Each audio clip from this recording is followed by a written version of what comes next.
பிரசங்கியின் புஸ்தகம் 9வது அதிகாரம் 14-15 திருவசனங்கள். ஒரு சிறு பட்டணம் இருந்தது. அதில் இருந்த குடிகள் கொஞ்சம் மனிதர்கள். அதற்கு விரோதமாய் ஒரு பெரிய ராஜா வந்து அதை வணைந்து கொண்டு அதற்கு எதிராக கொத்தனங்களை கட்டினான். அதிலே ஞானமுள்ள ஒரு ஏழை மனிதன் இருந்தான். அவன் தன் ஞானத்தினாலே அந்த பட்டணத்தை விடுவித்தான். ஆனாலும் அந்த ஏழை மனிதன் ஒருவரும் நினைக்கவில்லை. இன்றைய காலகட்டங்களில் ஏழைகள் அநேக இடங்களில் நினைக்கப்படுவதில்லை.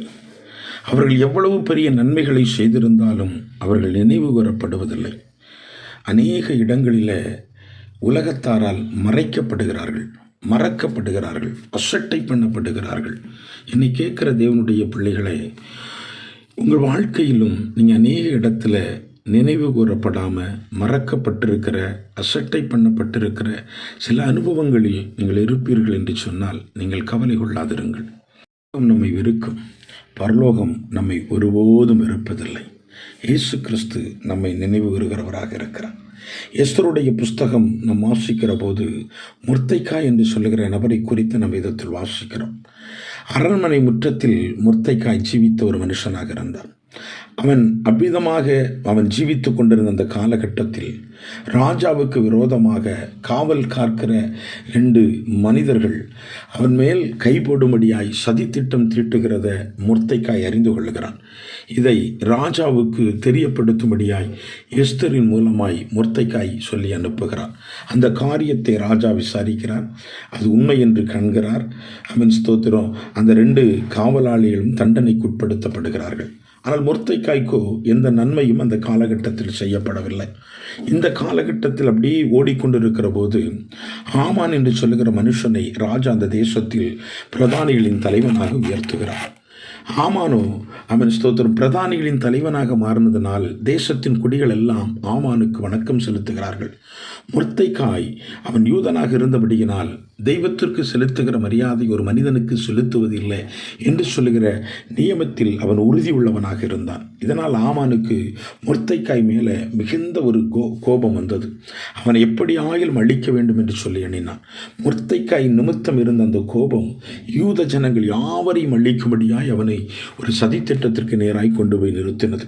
அவன் முர்தைக்காகவும் யூத ஜனங்களுக்கு விரோதமாகவும் அவன் ஒரு பெரிய தூக்கு மரத்தை அவன் உருவாக்கினான். ஒரே நாளில் யூத ஜனங்கள் யாவரையும் அழிக்க வேண்டும் என்கிற எண்ணத்தில் ஆமான் கடந்து வந்தான்.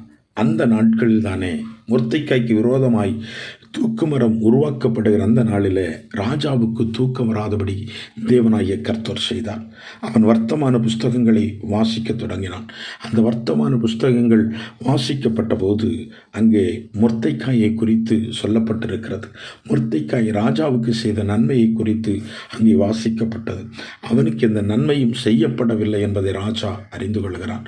இப்பொழுது முர்தைக்காய்க்கு விரோதமாய் ஆமான் பெரிய சதித்திட்டத்தை உருவாக்குகிறான். தேவனோ முர்தைக்காயை கனப்படுத்த வேண்டும் என்று சொல்லி எண்ணுகிறான். தேவன் செய்கிறது இவ்விதமாகத்தான் இருக்கும். தேவன் நம்மை நினைவு கூறுகிற இடம் இப்படித்தான் இருக்கும்.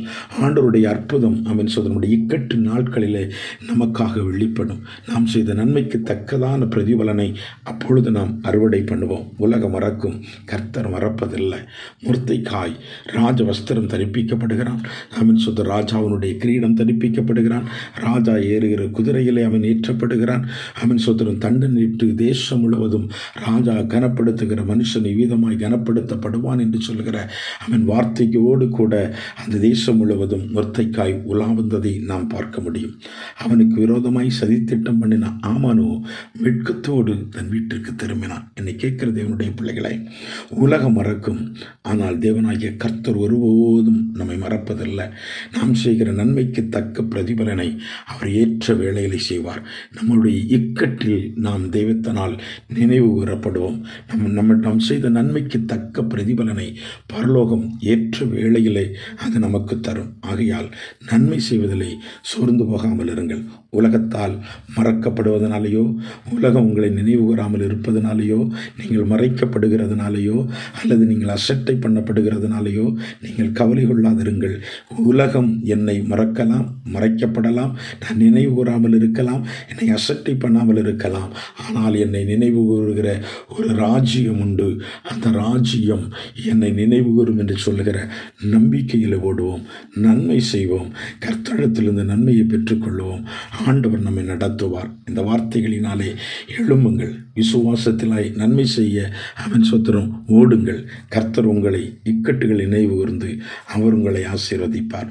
உலகம் மறக்கும், கர்த்தர் மறப்பதில்லை. ஆண்டவர் உங்களை ஆசீர்வதிப்பாராக. ஆமென்.